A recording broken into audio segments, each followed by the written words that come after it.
Assalamualaikum warahmatullahi wabarakatuh. Apa khabar Arisa Humaira? Sihat, Alhamdulillah Ustaz. Alhamdulillahirabbil alamin wassalatu wassalamu ala Rasulillah wa ala alihi wa sahbihi wa barik wa sallim. Seluruh para penonton Tadabbur Center yang saya hormati, alhamdulillah kita bertemu dalam klinik Tadabbur siri yang ke-7 dan kita ada tetamu istimewa pada hari ini, iaitulah kita bersama dengan salah seorang daripada anak Puan Cahaya, salah seorang dream team daripada Tadabbur Center, dan beliau adalah adik Arisa Humaira binti Faizal. Dan Arisa bersekolah, ini sekolah lama kot Arisa sebab kamu akan masuk tingkatan 1 betul Ustaz. Tingkatan 1 di sekolah mana nanti? InsyaAllah IQKL. IQKL, Institut Al-Quran Kuala Lumpur. Betul Ustaz. Arisa anak yang keberapa daripada berapa orang adik-beradik? Saya anak yang pertama daripada 5 adik-adik. Kak Long. Jadi bawah adik-adik ke? Berapa orang lelaki, berapa orang perempuan? 3 lelaki, seorang adik perempuan. Berkat Allah pada keluarga Puan Cahaya dan suami. Dan semasa di sekolah dahulu, Arisa pengawas selama 3 tahun, betul Betul Ustaz. Jadi darjah 4, 5 dan 6 Tak darjah 3 sampai darjah 5. Barakallah fiik, tahniah. Dan hobi subhanallah, hobi Arisa adalah membaca Al-Quran. Arisa dah hafal Quran ke? Dah Ustaz. 30 juzuk. Bukan 30. Dah berapa juzuk ataupun dah berapa surah sudah dapat 2 dihafal? 2 juzuk lebih. Subhanallah, malu Ustaz dengan kamu. Kamu lebih baik daripada Ustaz dari sudut hafalan. Alhamdulillah. Okey. Dan hari ini insya-Allah tuan-puan kita ada kurang lebih 25 minit untuk saya bersembang dengan adik Arisa, dan insya-Allah istimewa pada hari ini di klinik Tadabbur yang klinik ini bukanlah maksud yang datang tu orang sakit, tidak ya.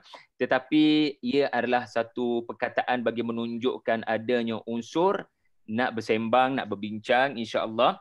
Dan ayat yang akan dipilih oleh Arisa adalah ayat 22 daripada surah 24, surah An-Nur. Subhanallah, Ustaz kagum dengan Arisa kerana memilih satu ayat yang bagi Ustaz mencabar sebenarnya kalau kita nak faham. Tak semua orang boleh faham ayat ni, dan insya-Allah Arisa akan cuba bantu kita semua. Boleh ke Arisa? InsyaAllah untuk memahami. Dan sebelum kita memahami ayat ni, Arisa kalau tak keberatan boleh ke bacakan ayat 22 bersama dengan terjemahan? Boleh ke Arisa? Silakan. Fatafadhal mashkuratan. A'udzu billahi minasyaitonir rajim. Bismillahirrahmanirrahim. ولا يأتل أولو الفضل منكم والسعة أن يؤتوا أولي القربى والمساكين والمهاجرين في سبيل الله وليعفوا وليصفحوا ألا تحبون أن يغفر الله لكم والله غفور رحيم. Maksudnya, dan janganlah orang-orang yang berharta serta lapang hidupnya dari kalangan kamu bersumpah tidak mahu lagi memberi bantuan kepada kaum kerabat dan orang-orang miskin serta orang-orang yang berhijrah pada jalan Allah. Dan sebaliknya hendak mereka memaafkan serta melupakan kesalahan orang-orang itu. Tidakkah kamu suka supaya Allah mengampunkan dosa kamu? Dan ingatlah Allah Maha Pengampun lagi Maha Mengasihi. Sadaqallahul Azim. Subhanallah, bacaan yang baik, juga terjemahan yang baik daripada Arisa. Arisa, kalau tak keberatan, bolehkah Arisa kongsikan apa yang Arisa faham daripada ayat ni kepada seluruh pakcik, makcik yang menonton Tadabbur Center pada hari ini, insya-Allah. Boleh Ustaz? Silakan Arisa. Ayat ini diturunkan kerana ayat ini berkenaan dengan kisah Sayyidina Abu Bakar As-Siddiq radhiyallahu anhu bersumpah bahawa dia tidak akan menolong kaum kerabatnya yang miskin dan tergolong daripada muhajirin fisabilillah. Iaitu bin Usasah. Sekali lagi nama beliau Arisa, nama okey, mula-mula tadi Arisa sebut nama ayat ni turun kerana seorang sahabat Nabi yang bernama siapa? Abu Bakar As-Siddiq. Cemerlang. Abu Bakar As-Siddiq. Apa sumpah dia sebut tu? Dia sumpah dia tidak akan menolong kaum kerabatnya yang miskin dan tergolong daripada muhajirin fisabilillah, iaitu Mithha bin Usasah. Sekali lagi? Mithha bin Usasah. Mithha bin Usasah. Mistah. Mithha bin Usasah. Cantik tu, cemerlang. Mistah bin Uthasah. Cemerlang. Arisa, teruskan. Kerana beliau telah menuduh bahawa Sayyidatina Aisyah radhiyallahu anha anak kepada Abu Bakar As-Siddiq radhiyallahu anhu telah berzina.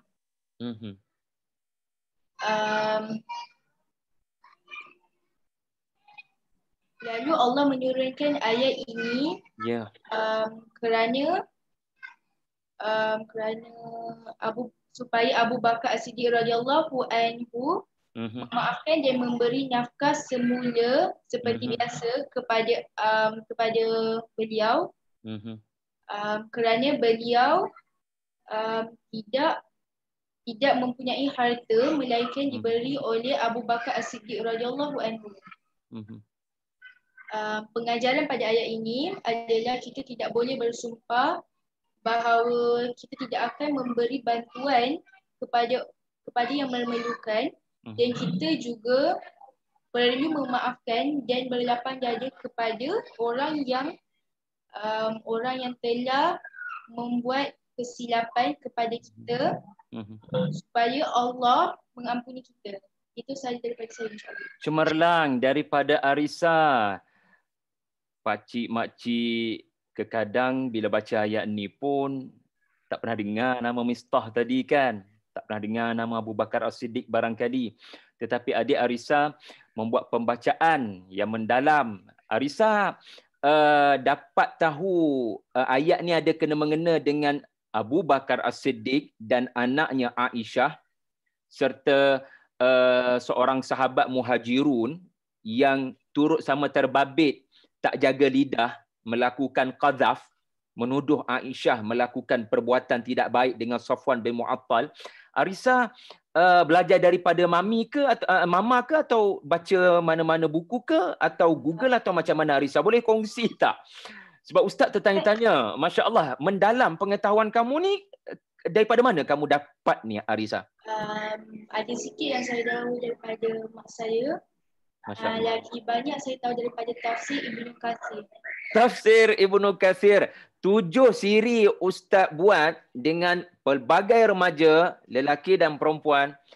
Kamu satu-satunya pelajar siri yang ke-7 yang Ustaz dengar telah merujuk tafsir Ibnu Katsir pada usia 12 atau 13 tahun. Pakcik, makcik, kakak, abang semua, anak anda kita telah merujuk tafsir yang sangat penting untuk kita, umur 40, umur 50 rujuk.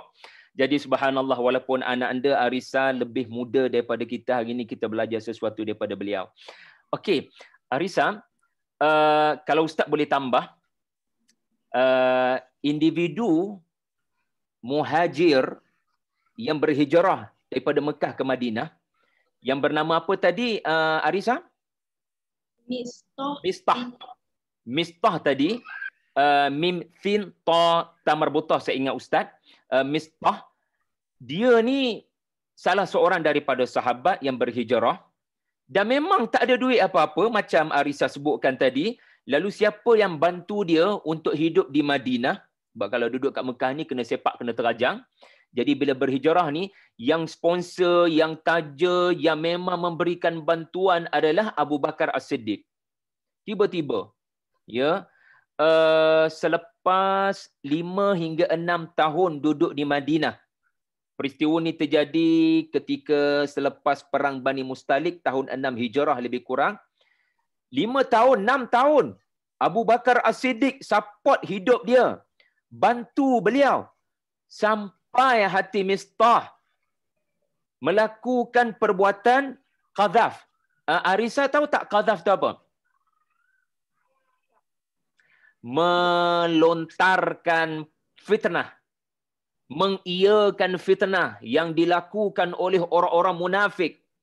Sedangkan Mistah ini, ya, tak sedar ke wanita yang beliau iyakan fitnah itu adalah anak kepada orang yang taja dia, anak orang yang sponsor dia, anak perempuan kepada Abu Bakar As-Siddiq yang duduk bantu dia selama ni. Jadi Abu Bakar As-Siddiq amat-amat sedih. Sampai hati kamu, aku tolong hidup kamu satu sen. Aku bantu hidup kamu duduk kat Madinah ni. Daripada tak ada duit, aku bantu bagi duit. Sampai hati kamu turut sama berkompromi dengan orang-orang munafik, mengatakan anak perempuan aku melakukan perbuatan tak baik dengan seorang lelaki. Sampai hati kamu. Lalu Abu Bakar kata, mulai hari ini, aku takkan bantu dia lagi. Kalau kita duduk kat tempat Abu Bakar As-Siddiq kan, Arisa, wajar kan perbuatan Abu Bakar kan?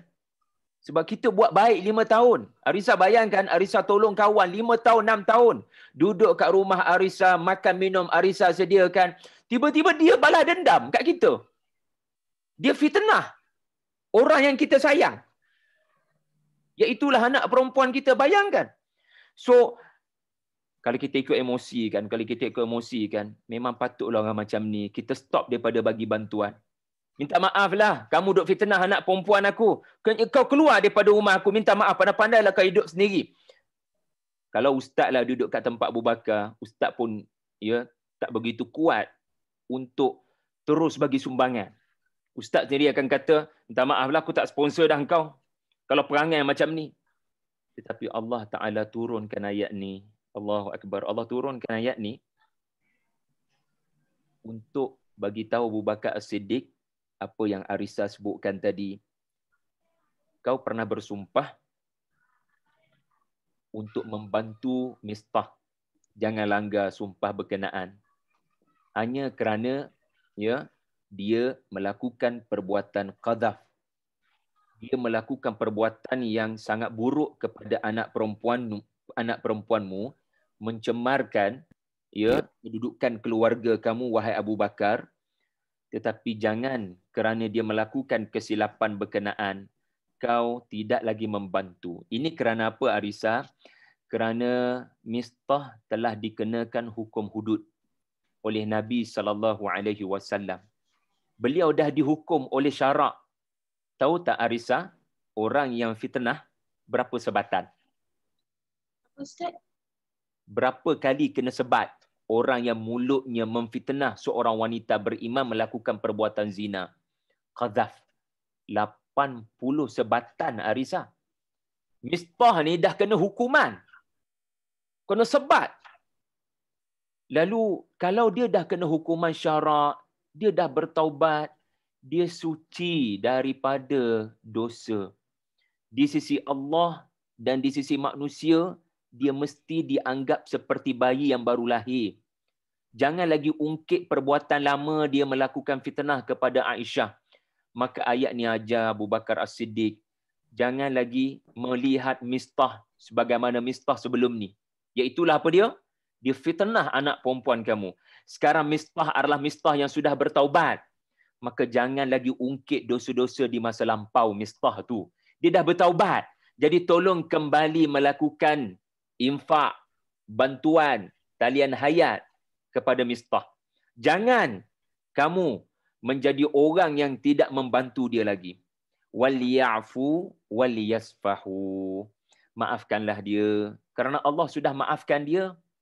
Dia kena sebatan 50-80 kali sakit Arisa. Masa kecil-kecil dulu Arisa, masa kecil-kecil dulu ustaz pun pernah kena rotan. Kali 2 dah menyakitkan. Ingat sampai sekarang. Apatah lagi 80 sebatan. Dia satu perkara yang sangat menyakitkan. Fizikal dan mental Mistah. Lalu Allah Ta'ala ajar Abu Bakar As-Siddiq, udahlah tu. Jangan ungkit lagi. Teruskan membantu beliau. Waliyasfahu. Waliyasfahu ni maknanya buka diari baru. Jangan lagi melihat dia sebagaimana dia di waktu lampau memfitnah Aisyah, tetapi lihat dia sebagai orang yang sudah nak berubah. Lalu Abu Bakar As-Siddiq bila turun ayat ni Arisa berkata, mulai hari ini saya akan kembali membantu Mistah. Bukan kerana Mistah, tetapi kerana mahukan keampunan daripada Allah. Kalau saya nak terus bantu kerana Mistah, hati saya tak kuat. Sebab saya manusia bukan malaikat. Hati saya memang tak boleh nak terima perbuatannya fitnah anak perempuan saya. Sakit sebulan Aisyah tu menderita sakit akibat daripada fitnah hadithul ifki. Bukan sekadar Aisyah, Rasulullah pun sakit. Tetapi kerana Allah sebut dalam ayat ni, ala tuhibbuna an yaghfirallahu lakum. Tak nak ke Allah ampunkan dosa-dosa kamu, wahai Abu Bakar As-Siddiq? Maka aku akan terus bantu Mistah.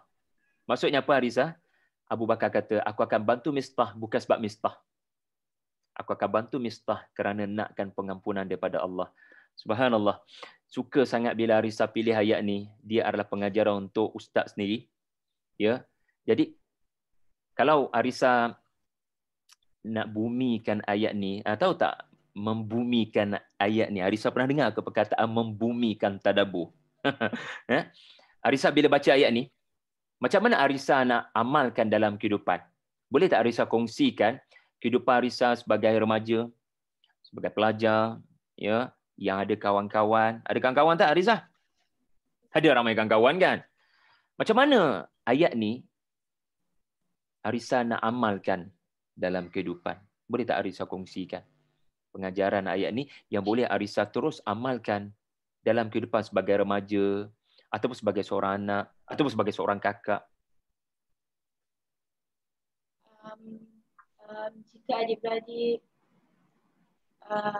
membuat saya rasa marah, saya akan cuba untuk memaafkan mereka dan ingat yang Allah akan ampunkan dosa saya jika saya memaafkan mereka.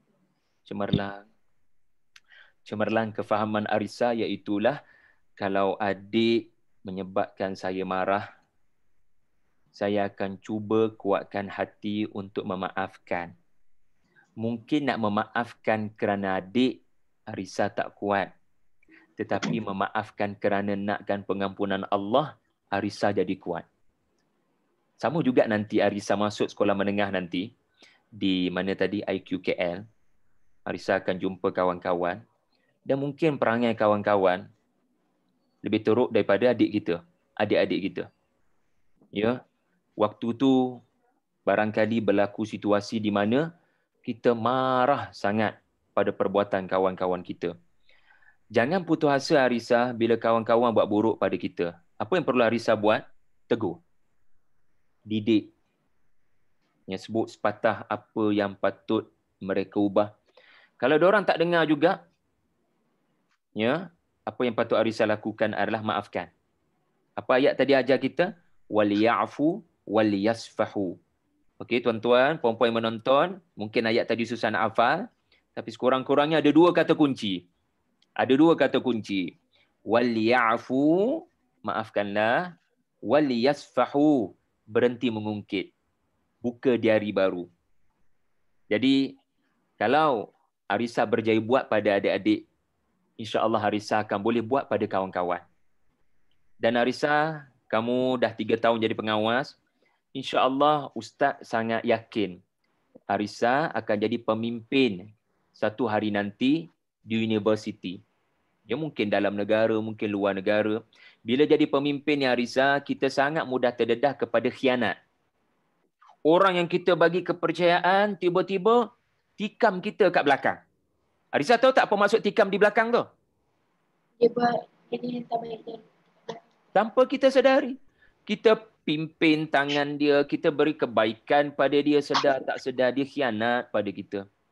Maka ayat tadi yang Arisa pilih, ayat yang memberi kekuatan pada hati untuk kekal buat baik walaupun pada orang yang khianat kita. Allahu Akbar. Ajaran apakah ini? Kalau bukan ajaran Islam. Orang tu khianat kat kita.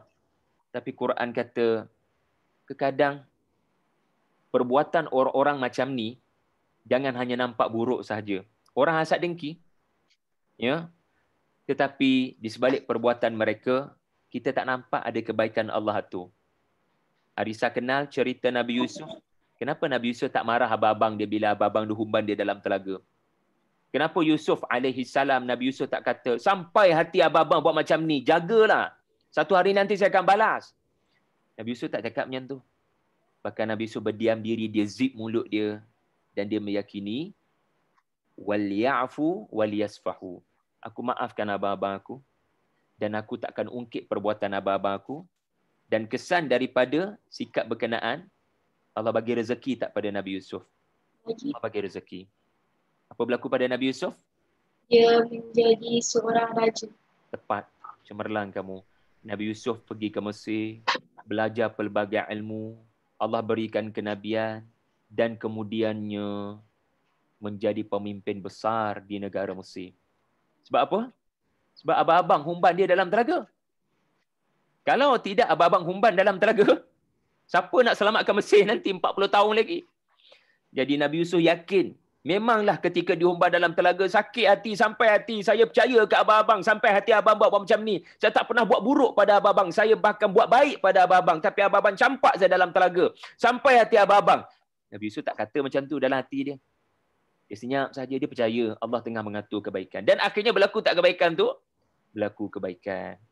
Dan kerana perbuatan Mistah, kerana perbuatan orang-orang munafik pada waktu itu, dan turut sama diiyakan oleh 2-3 orang sahabat seperti Mistah, turun surah namanya An-Nur. Dan tak ada manusia bila baca surah An-Nur, melainkan akan menyebut radhiyallahu anha kepada siapa? Aisyah. Bayangkan Arisa, orang sebut nama kamu sampai hari kiamat. Bayangkan Arisa, orang doakan kamu sampai hari kiamat. Itulah ganjaran yang diperolehi oleh Aisyah radhiyallahu anha. Tak ada orang baca surah An-Nur melainkan dia akan ucapkan Allah redha pada beliau. Allah telah berikan ganjaran yang besar kepada Aisyah. Bayangkan ya, Aisyah dah wafat 1400 tahun, tetapi orang terus menerus mendoakan kebaikan kepada Aisyah. Tetapi sakit hanya sebulan je. Berapa lama hadithul ifki? Kesakitan Aisyah sebulan je. Dia sakit sebulan. Asal 1400 tahun. Orang sebut dengan doa kebaikan kepada nama Aisyah. Jadi Ustaz banyak belajar daripada ayat yang Arisa pilih. Dan Arisa ada apa-apa lagi perkongsian? Kalau boleh satu lagi Arisa. Bagaimana ayat ni Arisa nak amalkan dalam kehidupan? Kalau tadi Arisa dah sebut dah, iaitulah kalau adik-beradik buat hal, Arisa akan cuba sedaya upaya maafkan kerana nakkan pengampunan Allah. Yang lain ada lagi ke Arisa? Ataupun soalan, kalau ada soalan ataupun ada tambahan daripada Arisa? Kalau tambahan dia tak ada. Tambahan tak ada. Soalan ada? Soalan Ada apa-apa soalan mengenai ayat ni? boleh tak tahu macam mana yang Mistah bin Usasa tu dia menyampaikan Tak dengar sekali lagi Arisa? macam mana Mistah bin Usasa tu dia menyampaikan fitnah tu. Maksudnya macam mana dia boleh tiba-tiba ada fikiran nak memfitnah pasal benda tu. Para sahabat radhiyallahu anhum dalam peristiwa hadithul ifki terbahagi pada 3. Kategori yang pertama adalah kategori Abu Ayyub Al-Ansari dan isterinya, iaitulah kategori yang kata Jangan cakap benda tak elok tentang isteri Nabi dan ahlul bait. Kita kena kata subhanak, maha suci Allah. Hada buhtanun azim, ini fitnah yang besar. Jangan iakan sama sekali. Itu kategori pertama, Arisa. Dan jumlah para sahabat yang mempunyai sikap Abu Ayyub itu sangat sedikit. Kerana kerana tempoh 1 bulan, orang keep viral benda ni. Kategori yang kedua adalah yang diam. Bahkan sikap berdiam diri pun Allah Ta'ala, menurut surah An-Nur, dia tak patut berlaku pada orang mukmin mendiamkan fitnah yang tersebar tentang isteri Nabi SAW dengan ahli Badar yang bernama Safwan bin Mu'attal. Sepatutnya orang mukmin jangan berdiam diri. Kerana berdiam diri seolah-olah bersetuju. Tetapi majoriti berdiam diri. Kerana berat dan besarnya fitnah berkenaan. Susah nak nafi sebab Quran pun tak turun-turun lagi. Dan kategori yang ketiga, ya, adalah kategori minoriti, tetapi mereka terlanjur melakukan kesalahan. Mereka bukan malaikat, mereka sahabat Nabi yang terlanjur. Tetapi mereka bukan munafik yang hati mereka kafir. Yang dalam hadithul ifki ni munafik, Arisa. Hati mereka kufur. Mereka memang nak ambil kesempatan. Dan yang antara menjadi mangsa mengiyakan dan sebar juga adalah Mistah. Mistah ni kategori ketiga. Dia turut sama viralkan. Kau tak dengar ke apa yang dah berlaku pada Aisyah? Dia dah buat perbuatan berkenaan, mangsa kepada propaganda Abdullah bin Ubay. Jadi dia mangsa keadaan. Lalu bila mendapat surah An-Nur, bila surah An-Nur diturunkan, Aisyah dibela oleh Allah Ta'ala, dia bersedia untuk mengaku salah. Dan dia bersedia untuk disebat 80 kali. Sanggup disebat 80 kali, ini bukti beliau masih ada iman. Cuba tengok Abdullah bin Ubay. Ada sanggup dihukum? Ada datang pada Nabi untuk dihukum? Tak ada. Dan beberapa konco-konco beliau. Jadi itu 3 kategori sahabat dalam peristiwa hadithul ifki. Jadi bagi Ustaz, pertama sekali kita belajar ayat ni, ya, Islam sangat, ya, mengajak, menyuruh kita untuk memaafkan. Kerana memaafkan itu paling dekat dengan takwa. Jadi takwa adalah memaafkan. Dan memaafkan adalah sikap yang paling sulit nak dilakukan. You can forgive, but you cannot forget. Tetapi ayat tadi, you must forgive and you must forget. Waliya'fu waliyasfahu. Jadi terima kasih pada Arisa dan sampaikan salam pada ibu dan ayah kamu, insya-Allah. Dan saya yakin semua dapat banyak manfaat daripada kisah hadithul ifki dan ayat 22. Arisa, semoga sukses dalam pelajaran dan menjadi pemimpin yang bermanfaat di masa akan datang. Kita jumpa lagi Arisa, insya-Allah.